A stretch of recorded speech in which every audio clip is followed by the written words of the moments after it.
Let's look at how we can solve a system of nonlinear equations. So nonlinear just means that it's something other than a line.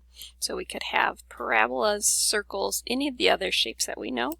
The idea is the same, that we're still trying to find intersections between the two equations that we are given. So here we're looking at the equations 2x plus y equal to 1 and x squared plus y squared equals 10. As we're thinking about these two equations, the first one here is a linear equation.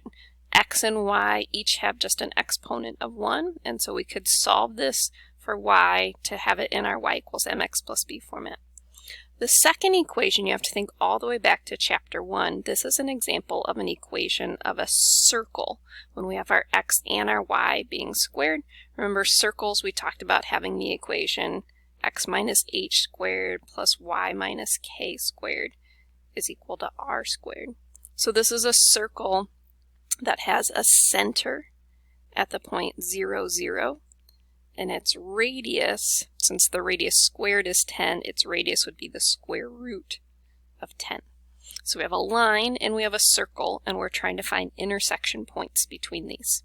So what I'm going to do is I'm going to go ahead and take my first equation, I'm going to solve for y, and then I'm going to make a substitution into my second equation. So subtracting 2x, we could rewrite our linear equation as y equals negative 2x plus 1. So since I solved my first equation, I'm going to take that negative 2x plus 1 and put it into my second equation, taking care to square that correctly. So we have x squared plus our y, which is now negative 2x plus 1 squared, equals 10. So remember, when you're thinking about a negative 2x plus 1 squared, we actually need to FOIL this out. It's the entire binomial being squared. So we have x squared plus negative 2x times negative 2x. We have 4x squared minus 2x plus 1 equals 10. So let's combine like terms, get everything over on one side together by subtracting that 10. So it leaves us with 5x squared minus 4x minus 9 is equal to 0. This is one that we can solve by factoring. If you're having trouble with the factors, you could also use your quadratic formula here.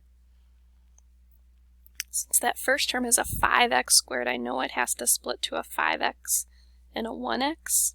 And then thinking about things that multiply to 9, I can try 9 and 1, and then 1 and 9, as well as 3 and 3. So it turns out if I put a 9 here and a 1 here, if I put a minus with the 9, so minus 9x, and a plus with the 5x times 1, that works out to what we need. So setting each of those factors equal to 0, we'll go ahead and bring it up here. So we have 5x minus 9 equals 0, and x plus 1 equals 0. So 5x equals 9, and x equals 9/5, and here x equals negative 1.